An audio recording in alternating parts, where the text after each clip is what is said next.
आदरणीय मोरे सर, सन्माननीय व्यासपीठ, उपस्थित बंधू भगिनींनो, मला आत्ता 10 मिनिटापूर्वी सांगितलं की प्रस्तावना मला करायची, त्यामुळं तशी काही तयारी नाही, पण छोटंसं भाषण करीन. सरांचा माझा फार जुना परिचय आहे.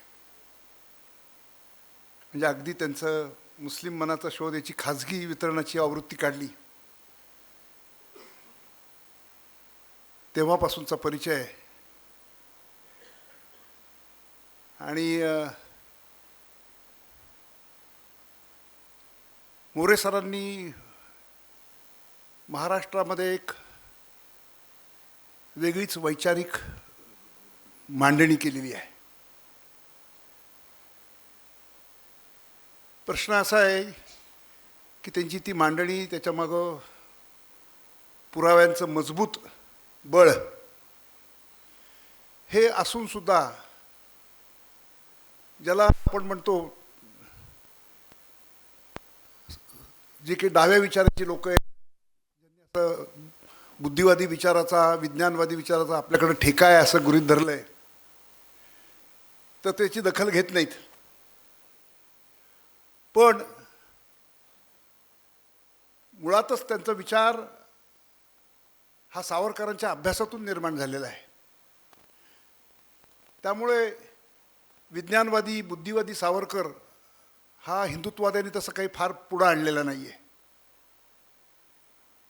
क्रांतिकारक सावरकर, मुस्लिम प्रश्नावर बोलणारे सावरकर हे आपल्या मनाला जास्त भावतात.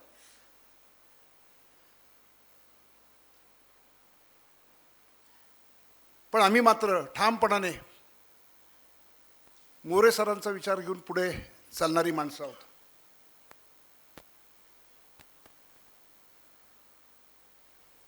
हा जो समाज क्रांतिकारक सावरकर आहे, विज्ञानवादी, विज्ञानाला धर्म म्हणणारा सावरकर आहे,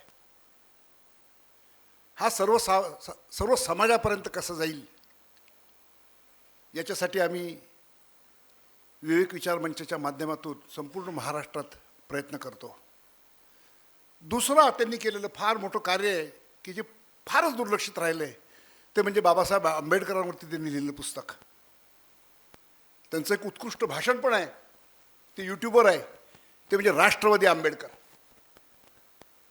केवळ दलितांचे उद्धारक नाही, तर राष्ट्रहितासाठीच कायम निर्णय घेतलेले हे त्यांचं रूप फारसं कोणाला माहिती नाही आहे. त्यामुळे अत्यंत मोलाची त्यांनी भर घातलेली आहे. त्यांचं प्रत्येक पुस्तक म्हणजे काही वेळात म्हणजे त्यांनी कोणाचं दैवतीकरण केलेलं नाही आहे. जिथे सावरकरांचा विचार पटला नाही, त्यात सगळ्यात महत्त्वाचं म्हणजे 1857 ते स्वातंत्र्य समर अशी मांडणी अंदमान पूर्व काळात सावरकरांनी केली होती. पण तो मुसलमानांचा जिहाद होता, ही मांडणी सरांनी केली आहे आणि ते सप्रमाण दाखवून दिलेलं आहे. त्यामुळे आज ते एका फार मूलभूत अशा प्रश्नावर भारताचे बोलणार आहेत. तो म्हणजे मुस्लिम प्रश्न. आपण त्याला हिंदू मुस्लिम प्रश्न म्हणतो.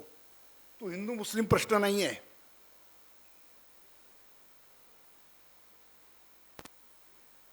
हिंदूंच्या पुढे एक आव्हानाच्या रूपाने उभा असलेला तो प्रश्न आहे. मी आज सकाळच्याही भाषणात बोललो. कार्ल पॉपरचं मी त्याच्यासाठी उदाहरण दिलं. पॉपरने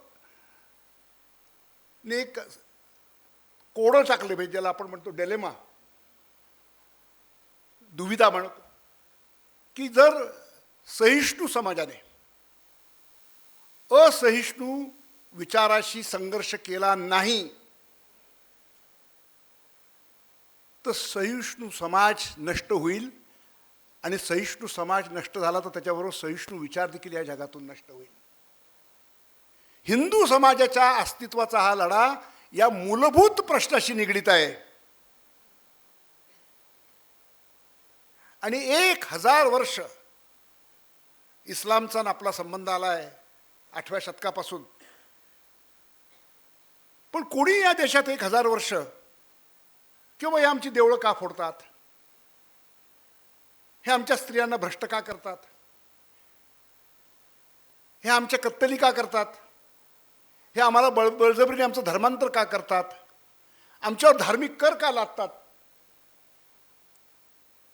आम्ही काय म्हणणार? औरंगजेब क्रूर आहे. औरंगजेब क्रूर नाही आहे, हे व्यक्तीच्या बाबतीत म्हणतोय. त्याचं क्रौर्य त्याच्या विचारसरणीतून आलेलं आहे, इस्लामच्या शिकवणीतून आलेलं आहे. इस्लामला मानवतेवादी चेहरा नाही आहे, हे आपण नीट लक्षात घेतलं पाहिजे. जे काही 3-3.5 उदाहरणं आहेत, एक काश्मीरचा सुलतान होऊन गेला झैनुल अबादीन, एक इब्राहिम आदिल शाह, एक उत्तरकालीन अकबर, नाव घ्यायचं झालं तर 3.5 म्हणून दारा शिको. 1000 वर्षात ही 3.5 माणसं जी दिसत आहेत की जी हिंदूंशी बरी वागली, ती इस्लामच्या प्रेरणेमुळे नाही. कारण इस्लाममध्ये काफिरांशी बरं वागायचं नाही, त्यांना मृत्यू किंवा अवमानित जीवन हेच आदेश इस्लामचे आहेत. ते इस्लामपासून दूर गेले, त्यांच्यावर हिंदू आणि जैन विचारांचा प्रभाव पडला. हा पहिला मुद्दा. नंबर 2, अशी काही 3-3.5 माणसं झाली म्हणून इस्लामी राजवटीचं धार्मिक धोरण बदललं का? त्यांनी देवळं पाडायचं काम थांबवलं का? त्यांनी जिहाद पुकारायचं, सर्वसामान्य माणसाचे कत्लेआम करायचं, स्त्रिया जनानखान्यात, अकबर जनानखान्यात 5000 होत्या स्त्रिया. तर राज्याचं स्वरूप बदललं का? तो झैनुल अबादीन गेला, त्याचा मुलगा आला, बापाने ज्यांना परवानगी दिली होती परत हिंदू व्हा, त्या सगळ्यांना आणलं, 10,000 लोकांची कत्तल केली, मुकाट्याने सगळे परत मुसलमान झाले. इब्राहिम आदिलशाहचे वंशजांनी काय केलं आपल्याला माहिती आहे, शिवाजी महाराजांबरोबर त्याचा संघर्ष आहे. अकबराच्या नंतर सगळ्यांनी काय केलं आपल्याला माहिती आहे. त्यामुळं हे धार्मिक धोरणात कधी काही फरक पडला नाही. पण दुर्दैवाने आपल्या शत्रूचा बोध आपल्याला करता आला नाही. तो आपल्याशी असं का वागतो, हिंदू मुस्लिम शांततापूर्ण सहअस्तित्व का अशक्य आहे,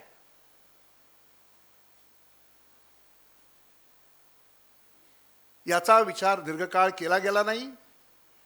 फार उशिरा दयानंदांनी केलेला दिसतो की पहिल्यांदा त्यांनी काही इस्लामची जी काही धार्मिक पुस्तकं आहेत ती वाचून त्याचा प्रतिवाद करण्याचा प्रयत्न केला.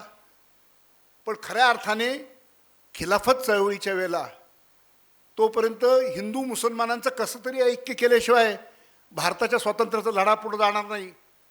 हाच म्हणजे एलिफंट इन द रूम. इंग्रज आज न उद्या जाणार होते, पण हा मुस्लिम प्रश्न कसा सुटेल ह्याच विषयाची सगळी मोठी अडचण होती. आणि त्याला आपल्यासमोर कोणाला पर्याय दिसत नव्हता. पण खिलाफतच्या काळामध्ये काही हिंदूंचे डोळे उघडले. त्यात सावरकर आहेत, त्यात हेडगेवार आहेत, त्यात लाला लजपतराय आहेत. अशा काही लोकांमुळं पहिल्यांदा ते कुराण एकदा वाचावं, ते हदीस वाचावं, काय आहे हे मोहम्मद काय म्हणतोय, त्याच्या धर्मात काय आहे ते आपण पाहायला लागलो. आणि मग एक क्षीण का होईना इस्लामचा अभ्यास करण्याची एक परंपरा ह्या देशात निर्माण झाली. पण परत अडथळा हिंदू मनाचाच आहे. ते मी फक्त गांधींचं कोडं म्हणणार नाही. गांधी 14 दिवस जिनाबरोबर वाटाघाटी करत होते. ते त्याला काय म्हणत होते, अरे तुझे माझे पूर्वज एक आहेत, जरी तुझं पूजा पद्धती बदलली आहे तरी देखील हा जो सांस्कृतिक वारसा आहे आपला, इतकी प्राचीन संस्कृती आहे आपल्या समाजाची, ती ही सगळी आपल्या सगळ्यांचा समान वारसा आहे. आपण रक्तबंधू आहोत. तू पूजा पद्धती बदलली म्हणून तुझ्या माझ्या या रक्तबंधुत्वामध्ये कसं काय बदल घडेल. हे हिंदू नजरेने इस्लामकडे बघणं आहे. आता इस्लामची टोपी काढा, आपलं हिंदू विचाराची टोपी काढा आणि इस्लामकडे बघा. इस्लामचं उत्तर काय आहे? पहिली गोष्ट, महम्मदानेच घोषित केला की ज्या दिवशी त्यांनी इस्लामची घोषणा केली त्याच्या पूर्वीची जी संस्कृती आहे अरबांची, ती जहलियत आहे, ते अंधार युग आहे, ते पूर्ण नष्ट केलं पाहिजे. म्हणजे ज्या विचाराचा पायाच मुळात असा आहे की स्वतःच्या इतिहासाशी, पूर्वजांशी पूर्ण नातं तोडून टाकणं. इस्लाममध्ये रक्तबंधुत्व नाही आहे, धर्मबंधुत्व आहे. आणि त्यामुळेच महम्मदाने याच्या सगळ्या खुणा होत्या. काबामध्ये एवढी देव होते, अरेबियात होते, ते सगळे फोडून टाकले त्याने. त्याला विचारलं गेलं, कारण तो आईच्या पोटात असताना त्याचा बाप मेला होता, की तुझा बाप कुठं आहे? तर महम्मद म्हणाला नरकात आहे, कारण त्याने कलमा पडलेला नाही आहे. एकदा तो आईच्या थडग्यापासून जाताना त्याच्या मनात इच्छा झाली आईसाठी दुआ मागावी, अल्लाने त्याला मना केलं. तो म्हणला तिने कलमा पडला नव्हता. जिथे स्वतःचे जन्मदाते आई बाप देखील नरकात आहेत, अशी ज्या विचारसरणीची धारणा आहे, या ठिकाणी त्याचा जन्म झाला त्या विचाराचा, त्या अरबस्थानामधल्या त्यांच्या स्वतःच्या पूर्वजांबद्दल. आणि आपण तर पूर्वजांचं म्हणजे फार प्राचीन काळापासून एका अर्थाने आपण पूर्वज पूजक आहोत.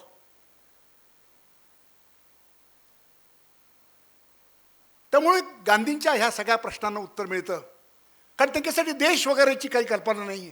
तुम्ही आम्ही जे स्वाभाविकपणे हा माझा देश आहे, तिथं तर अल्लाने त्यांना हुकूम केला की ही सगळी पृथ्वीच मोमिनांसाठी आहे, मुसलमानांसाठी आहे, आणि ती काफिरांशी आणि इतरांशी लढून तुम्ही मिळवायची आहे. त्यामुळे आपल्या मनात, ज्या हिंदू मनाला असं वाटतं की अरे आपण बंधू आहोत, आपण संस्कृतीचा वारसा एक आहे, ह्याच्यावर हे इस्लामचं उत्तर आहे. आणि त्यामुळं ज्या थोड्या लोकांनी अलीकडच्या काळात आपल्याला इस्लामच्या नजरेतून त्याच्याकडे बघणं, ते बघितल्याशिवाय आपल्या देशातल्या मुसलमानांचं आणि ज्यांनी आपल्या देशाची फाळणी घडून आणली त्या मुसलमानांचं दृष्टिकोन काय हा आपल्याला कळणार नाही. आणि तो कळल्याशिवाय हिंदू हितासाठी कसं वागायचं हे आपल्याला निश्चित कधीच कळणार नाही. त्यामुळं आपल्याला दोन्ही गोष्टी झाल्या पाहिजेत. तेवढं सांगून माझं बोलणं संपवतो.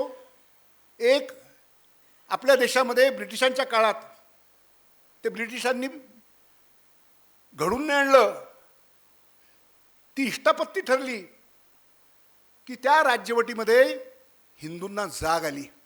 हिंदू समाजामध्ये जवळजवळ 150 वर्षाचं प्रबोधन पर्व घडलं. प्रबोधन या शब्दामध्ये रेनेसॉन्स येतो, रिफॉर्मेशन येतं, इनलाइटनमेंट येतं, की ज्याला काही शतकं गेली युरोपात, पण त्या कॉम्पॅक्ट पिरियडमध्ये हिंदू समाजाने स्वतःला सावरकरांच्या भाषेत अप टू डेट करण्याचा प्रयत्न केला. आपल्यातले अनेक जे दोष आहेत सामाजिक, ते टाकून दिले पाहिजेत. आणि म्हणून मी आज सकाळी म्हणालो, कारण 100 वर्ष झाली संघाला म्हणून, तर म्हटलं सावरकरांनी जे सांगितलं की ज्या 7 बेड्या आहेत या आमच्या वर्तनावर, आमच्या समजुतींमुळं, मूर्ख कल्पनांमुळे ज्या आहेत, या तोडल्याशिवाय, ह्या बेड्या इंग्रजांनी घातलेल्या नाही आहेत. आणि आंबेडकरांनी सांगितलं